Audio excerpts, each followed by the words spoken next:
Here are the title update for Meta Elemental Light Bowgun and Heavy Bowgun builds. As you can see, it's actually the exact same build, just obviously with different weapon deco loadouts. Here you can see, guys, the God Charm version.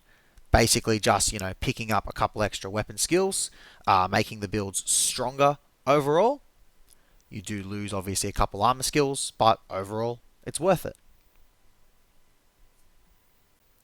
How's it going, everyone? It's Damo here, and today we're going to be having a chat, me and my buddy Scrub, about elemental bowguns in Title Update 4. How you doing, Scrub?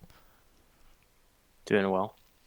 Alright, guys, so we have received so many changes that we're going to go through in a sec, but I just want to say thank you guys for all your patience. I know everyone's been really eager to know what they should be spending their GOG rewards on, and so hopefully this can clarify all of that for you, get some builds out, and we can really just get back to firing and really bring guns back to the #1 spot where they belong. Elemental bowguns are absolutely insane right now, guys. Raw bowguns are still going to be a thing, but we're going to be looking into that a little bit later once Arc Tempered Jindahar drops. So let's get right into it. Scrub, can you please go through for me what are the changes that elemental bowguns have received in Title Update 4? Light Bowgun had quite a long list of changes in the patch notes, but the ones that pertain to Element are as follows. The number of shots in our rapid fire gauge was increased to 25 from 22, so over a 10% increase. For Dragon, it's increased from 13 to 13 from 10, which is really significant because it lets us fire more than 3 clips as opposed to prior where we were getting interrupted in the middle of our 3rd clip. Focus strikes generate gauge now, 20% uncharged and 30% fully charged. Adhesive ammo generates gauge, 45%. Once all of the ticks and the final explosion happen. Non-rapid fire chasers are faster, which is undocumented. Rapid fire chasers are also faster, but that isn't super relevant for us because non chaser attacks are still optimal. We can craft more dragon now, twice as much, up to 24 that we can get out in before restocking, up from 12. Dragon ticks more frequently, and dragon ammo has 25% more range. Yeah, lovely. Absolutely long list. For me, I believe the most important one here is the fact that adhesive ammo now restores 45% gauge. People are going to be able to look in the background footage and they're going to see that I'm doing a new Udra hunt here and I literally never go out of rapid fire mode except to use trank ammo on the monster. So this is a 9-star, 5-diamond new Udra that you guys are seeing here in the background, and have a look how insane the rapid fire uptime is, and it really does come from just how good adhesive ammo is. Scrub said earlier it is 45% gauge recovery, but don't forget you can put Corrupted Mantle on top of that, and when you combine the two, now adhesive ammo is going to charge super quickly. But it's not just those changes. Some other things that have made light bowgun and heavy bowgun go to just astronomical amounts of DPS is the 4-piece GOG set bonus. It gives us 30% more element, as a percentage, and then it also gives us a bonus +4. So 30% +4. It's active, just as good as our agitator is going to be active. So we typically use 75% for calculations. So super powerful. It also comes with this built-in shield, and that shield gives you insane peak performance synergy. And the thing is, this isn't a matter of like, half our damage is raw, half is element. The peak is going to buff our raw, and the GOG set bonus is going to buff our element. No, guns do their math very differently for element, and so the peak performance is going to directly increase our elemental damage, which now, guys, element makes up over 70% of our damage. So this whole set bonus, it feels like it was built for guns, just in the way that everything multiplies together to give us all this power. We combine that with some higher clip sizes, which we'll go over in a second how to achieve those, but you end up getting a 34% stronger build, which is probably the most we've ever seen in a single title update in any of these Monster Hunter games outside of expansions. That's 34% stronger build is huge. And this doesn't even consider the fact that we're also staying in rapid fire mode for longer. No, this is just looking at our sheer DPS in rapid fire in Title Update 4 compared to our DPS in rapid fire mode in Title Update 3. 34%. Now, when you start considering that we stay in rapid fire mode even longer, that 34% boost is going to increase. Our builds, our actual DPS in hunts, and Scrub, you can verify this, in a second. Just comment for me. But we're feeling 40 to 45% stronger in hunts. Is that what you think? That's what I think. I also wanted to add this shield, just to give some more details that people have discovered about the GOG shield recently. I think it's worth 75 HP, and it nullifies all chip up until it gets destroyed, and the final attack that destroys it is completely nullified. So your peak performance will be completely untouched as long as you only take chip damage or only take one big hit every 2 minutes and 50 seconds after an enrage. It is so powerful, and it turns peak from a garbage skill into a garbage skill that we get for free and has good uptime. Yeah. And look, I wouldn't say that it's a garbage skill. It's obviously very good, but it is the least important skill that you're going to see on our builds in a second. And I just quickly wanted to touch on the fact that with so much rapid fire gauge now, guys, we don't actually need focus on our light bowguns anymore, which allows us to run rapid fire up, and that just, it's just even more DPS. That's why we're getting so much damage here. Everything is going forward to boosting elemental light bowgun's power through the roof. Now, heavy bowgun also does get some really insane boosts. Its build is also approximately 34% stronger. However, it's basically just the build. You're not going to get these, massively extended combos that make it feel about 40 to 45% stronger, but still being in the 30% stronger range is huge. So, now guys, we'll have a quick look at the guns themselves. So obviously you want to get your Artians. For heavy bowgun, it's quite simple. You just go one per element. I will be recommending people to make dragon. Usually we would, go against dragon since you just don't have enough capacity. But now you can definitely get a whole bunch of hunts, especially on, the lower tier monsters. You can definitely get those done with dragon. But if you do like a 9-5 Rathalos and you have a couple gunners in there, all rocking dragon ammo, you'll actually have enough to get through the hunt with just 24 shots. It's quite mind-blowing, and you can always finish it off with a bit of Wyvern Heart if the monster is really close to that capture range. Alright, so we've got our 5 heavy bowguns, and I'm going to recommend that we go for 9 light bowguns. 4 of each element, but only 1 for dragon. Alright, so we've got our Ardian bowguns, and the ideal reinforcements just on the base Ardians for all of your main elements is going to be 2 capacity and 3 attack. However, for dragon, I'm going to be telling people to go for 1 capacity and 4 attack. However, remember, if you don't roll these when you're just doing the first Ardian reinforcement, don't worry because you get to re-roll these once they become reinforced with your GOG parts. Alright, so yeah, we'll go on to the focuses now of the Ardians. So when you reinforce them with the GOG, you want to make sure that for fire, water, thunder, and ice, remembering that that's 4 guns for heavy bowgun and 8 guns for light bowgun, you want to use element focuses for these because on heavy bowgun, it keeps your clip size the same, and on light bowgun, it actually increases your clip size or your magazine size by 1, which is really useful. Now, the exception here is obviously dragon. For dragon, you go attack focus, and the reason why we go attack focus for dragon is because the dragon's magazine size is capped at 4, so trying to increase it heaps and trying to go for all these capacity reinforcements and things like that, they end up just becoming a waste. So that's why we're trying to max out our attack stat as much as we can. But then for the other ones, yeah, we're really trying to max out our capacity because it's super useful. Now, so 2 capacity, 3 attack, those are the base reinforcements that obviously you can re-roll. But when we start trying to enhance those reinforcements, we want to ideally go for 2 capacity EX rolls, 2 attack EX rolls, and then 1 attack 3 roll.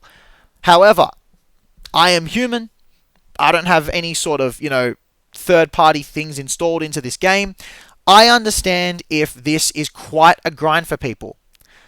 It's quite a grind for me. I have gotten the god roll twice, but I have, 5 of these guns that have been properly worked on.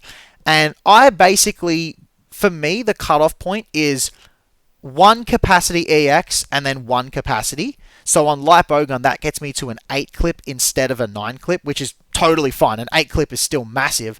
And on heavy bowgun, that's a 9 clip instead of a 10 clip. So that's all good. Then after that, I like to go for, say, one capacity EX and then 2 attack 3 rolls. So you're kind of like 2 rolls off the god roll, which is totally fine. And the damage loss from doing that is like 2%. So, like, it's something, but it's not the end of the world. And then obviously for the dragon ones, that one capacity, make that a one capacity EX, which gets you your 4 clip. This is a non-negotiable. And then try to get your two attack EXs and then 2 attack 3s. Again, if you got only 1 attack 3 and then like a bunch, one attack EX and 3 attack 3s, you're not losing too much there. But definitely make sure that you get that capacity EX on Dragon, because this is the most efficient way to get the 4 clip, and then it makes it as little reliant on RNG as possible to just get as much attack as possible, and it's really good.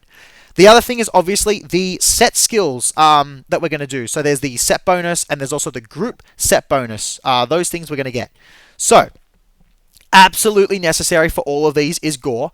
We will have a look at that in a second when we go over the builds. But for the group set bonus, it doesn't matter.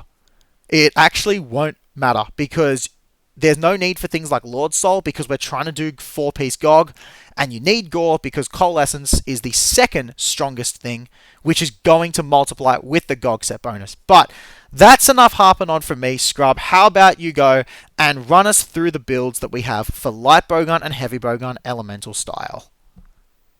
Sure, but before that, there was one thing I wanted to add with the 2 of every light bowgun, 2 duplicates, or 2 identical copies, just as we've done before in our previous build, so you can switch between them to refresh gauge. That's a lot of RNG, but my recommendation is just don't sweat it. Play at your own pace. At worst, you are never, ever, ever going to be weaker than you were in Title Update 3. So just take it easy. Don't stress about it. Work on it slowly, and eventually you have the top dog DPS. Onto the builds. We are running the 2-piece Gore as our reliable 25% affinity from antivirus plus 40% activation of Coalescence. We get 1 piece from the weapon, although 1-piece GOG is also viable at the cost of 1 peak. Then we run 4-piece GOG Mazios, which is truly ridiculous. I'm surprised they gave us flat element on this for bowguns, since traditionally they sort of nerf or entirely remove flat element from a lot of skills in the game. Look no further than Burst, which does not give element at all to bowguns, hilariously. And then for our charms, there are a lot of variations that Damo will get into, but we're looking to hit Max Might 3, Coalescence 3, Agitator 5, Peak 5, Earplugs 2, Burst 1, although the coil actually has 2, and then Antivirus 3, and then whatever comfort skills that you want. This is so powerful because Agitator has traditionally been a very high uptime skill, especially as you do more damage, because Enrage for most monsters is damage based. So when they're unenraged, you do, I don't know, maybe like 1,000, 1,200 damage to a monster, maybe less, and then they enrage. And so the more damage you do, the less time they spend outside of their enrage. And so we're really able to push the uptime of Agitator to heights even higher than the previous title update, which was already like 75%. That's sort of the gist of the build. Most of the skills that you see, you will be familiar with if you've been following our theory crafting. Damo, do you want to talk about some of the variations? Yeah, look, regarding the charm in here, you spoke about hitting earplugs too as a really important thing. And one of the builds, like I'm going to be showing on the screen here, it's using a charm. It's earplugs 2, 2, 1, and I guess 0, like 2, 1, 0 for the slots, and then 1 point of Tetrad. The most important part of this entire charm is the Tetrad, because the thing about this build here, it's funny, it's one build, but there's actually multiple ways you can play it, right? So obviously with this charm, I've got earplugs, so I'm just going to ignore monster roars and just keep on shooting. That's what I'm going to be doing. However, the GOG chest has 2 points of adrenaline rush. The Gore helmet beta has 1 point of evade window, and due to how comfy this build is, you don't really need to eat for Moxie, so you can eat for Tumbler. So you essentially have 4 points of evade window, so you can roll the roars, get an adrenaline rush boost, and then keep shooting there. The damage is going to be pretty similar. Obviously, you spend time rolling the roar, so that's time that you're not shooting. But then for the next 30 seconds, you're going to have this boost, which makes up for not shooting. So you actually have like multiple ways to play this set, which I think is really cool.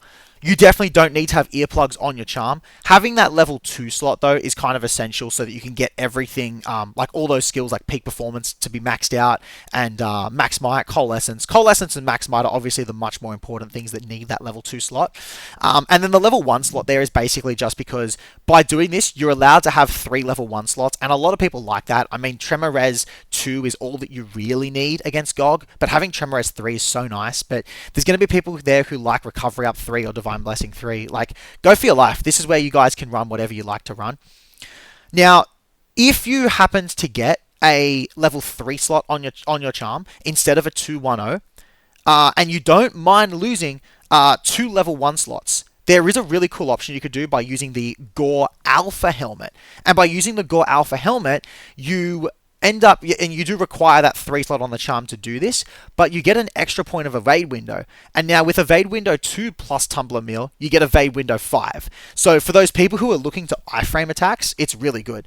And look, the way I play this build, I have earplugs 2 on it, so I like to ignore roars. But there are some attacks in the game where it's easier to just iframe it than it is to get out of the way, especially because sometimes iframing an attack is going to leave you in a nice position to keep shooting the monster. Whereas if I had to like dodge an attack, I may have a bad pierce line afterwards, so I don't want to do that. So just, having a look at a couple other like variations of the charms that you can do. Obviously, there's the God Charm, and for the God Charm, you're going to have to lose 2 levels of a level 2 skill. But the thing is, like, it could just be those 2 points of earplugs, or, I think for Heavy Bowgun's case, 2 points of evade extender would be a nice comfort skill, which when you get a God Charm, you would have to ditch that, but, like, it's fine. You don't need those things on the build. But if you wanted to have those things on the build, no worries at all. Take away 2 points of peak performance, and you're going to think, oh, well, the damage loss is kind of not nice. But here's the thing. What you're gaining with that God Charm on Light Bowgun is you put Rapid Fire up on the charm, and then obviously you rework the decorations, and so, you'll be able to get more damage that way, and you lose a lot less than you gain, right? Like, you get to gain these extra points of opening shot, and you gain focus, which you don't need focus, but it's still nice to have, because focus is an extra 2 shots that you can fire from each adhesive ammo. So if you do that 4 times in a hunt, that's an extra 8 shots before you run at a rapid fire gauge, which is pretty big, right? And on Heavy Bowgun, you get offensive guard level 3. So, you're already going to be perfect guarding roars. You don't need earplugs, especially on Heavy Bowgun, which is why I said evade extender before. And, you perfect guard those roars. You get, a temporary attack boost. It's going to make up for losing 2 points of peak performance. So the last variation that you can do is with Heavy Bowgun, you can run element absorption, which is useful in some matchups to get a little bit more element on your build. This does require you to run the GOG helmet and the Gore chest. And you do lose Adrenaline Rush, but I don't think Adrenaline Rush is going to be that useful on Heavy Bowgun, because I would rather, be perfect guarding than trying to perfect dodge on Heavy Bowgun. But sure, there's people who won't mind doing a roll like that on Heavy Bowgun and getting a simple damage boost. So yeah, quite a few things that you can do there. Now, I've also just quickly gotten word, to make sure people understand that it does something, but it's not a crazy amount. Element absorption, it's 120 seconds on, so 2 minutes on, and then 1 minute off. And it gives you 4, 5, or 6 element, depending on levels 1, 2, or 3. This can definitely be worked into a Heavy Bowgun build, albeit situational. Alright, Scrub, would you like to move on here and just have a quick look at our damage rotations? Sure. Heavy Bowgun is largely the same. Although there were buffs to Wyvern Heart, there were much more significant buffs to our element damage. So there's no real reason to weave in a Wyvern Heart unless you wanted to conserve ammo. But we're kind of dealing so much damage that we're killing all 9 stars pretty comfortably before we run out of ammo. Sometimes Wyvern Heart has more range for things like Jindahad when he's climbing up on the pillar, but it's mostly just point and click adventure for heavy bowgun. Like bowgun, on the other hand, we are basically doing away entirely with the recharge phase of our gauge because Capcom thought it would be cool and awesome for us to be able to regenerate gauge while we were in rapid fire mode. So essentially, we spend down our gun one gauge by like I don't know 50%, 70%. Just don't bottom out your gauge. Then you put on a corrupted mantle if and only if the monster has already enraged. The reason for this is that corrupted mantle would normally break our peak, but with 4-piece GOG, you can put on corrupted mantle, and that is chip damage that is blocked by the shield. So we get to keep our 20 raw for free, which is very appreciated. So broken. So you can you do the corrupted mantle, or you do an adhesive ammo if it's not enraged yet, and then whichever you didn't do before, you do afterwards. But before you place down an adhesive ammo, you want to make sure your gauge is like halfway depleted, or if you have corrupted mantle already on, like 3/4 depleted, and probably more like 30 to 40% to make sure you don't bottom out. Be careful when you're placing the adhesive ammo. You want it on the part that you're going to shoot. Sometimes the monster likes to twitch and mess up your shot. Be calm, aim, fire, land it on the right spot. Then shoot at it. It'll recharge your gauge. You're going to be wondering why we would ever do anything outside of rapid fire mode ever. The answer is that we wouldn't. Then you go to your next adhesive ammo in the same fashion that you did your first. And then once you're all done with all of your gauge on gun one, then you can switch to gun two and do the same thing all over again. And by that time, the monster is dead after like 120 shots, if not fewer. If you happen to run out of gauge, you should do the regular combo of alternating elemental chasers, preferably with the monster flash potted. If it cannot be flash potted, sucks to be you. And that's pretty much it. You can also do a focus strike on wounds to generate gauge. If you choose to do that, I would personally recommend just quick scoping it, which is just doing an uncharged focus strike to quickly get the wounds, because charging it up is just going to incur DPS loss for the most part, unless you're detonating really large clusters of wounds. But yeah, that's pretty much the gist of it. If executed properly, with like 1, maybe 2 focus strikes in the middle, you can go all 180 shots without ever exiting rapid fire mode, which is truly insane and is the reason why we're getting DPS increases even more than the 34% that we're getting just from the raw stats of this ridiculously broken 4-piece GOG armor set and the massive stats that we're getting from the GOG Mardians. Yeah, I just wanted to quickly add in there as well, Scrub.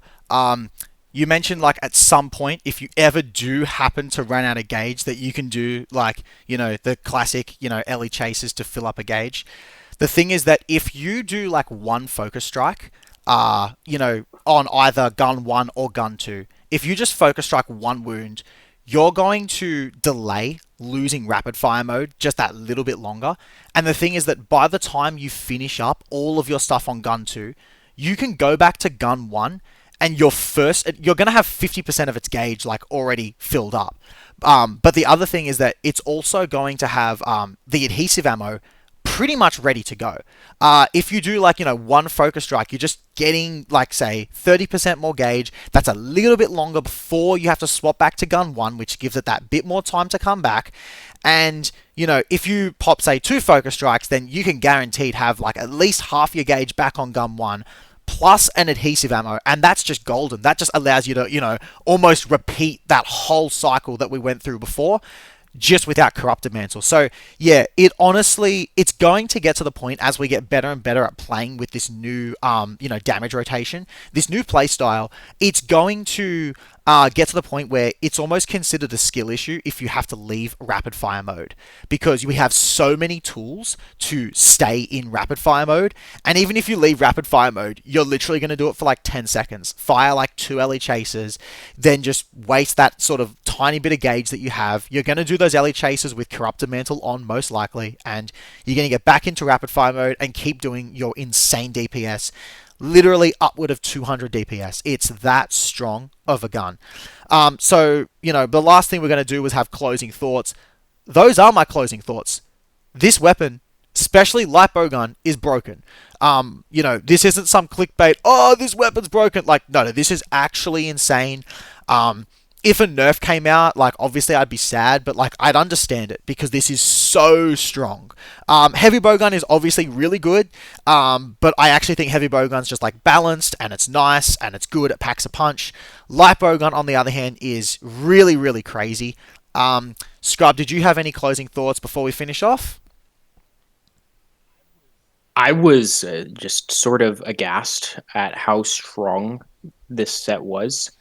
For guns specifically, and not really for most other weapons. Now, Charge Blade and Dual Blades are getting a decent bit out of it. I think Bow might run it, but you'll have to refer to the respective experts to see that. But guns really didn't need extra help compared to other weapons because it was already a top 1 or top 2 weapon in most elemental matchups, pretty much only getting beaten out by like Dual Blades occasionally and sometimes Insect Glaive. Heavy bowgun in some raw matchups, but we were already kind of top dog, and then to get like this much of a damage increase is just like someone out there is looking out for us at Capcom. That's all I have to say. Yeah, and I guess before the last thing I'll say before I say goodbye to everyone is just a massive shout out to Unkempt Herald, who was not only the one to provide me with that LE absorption information earlier in the video, but he actually sent a ticket into Capcom saying, "Hey guys, if we do on light bowgun, if focus strikes would recover gauge, that would be insane." He actually said a bunch of other things that also did get put into the game, but that one there is like such a game changer. Even though you're not going to even use that in every hunt, when you do use it, it is so satisfying. And the fact that we said this, I think like 6 months ago in like more of a podcast style video, earlier on in the channel, it was something about like the state of bowgun ammo types or something like that. And we talked about focus strikes in it as well. It was in one of the videos. Herald said exactly that, and it got implemented into the game, and it's just such a nice change. But anyway, that's enough from us. See you guys later. Have a good one and go enjoy your new bowguns.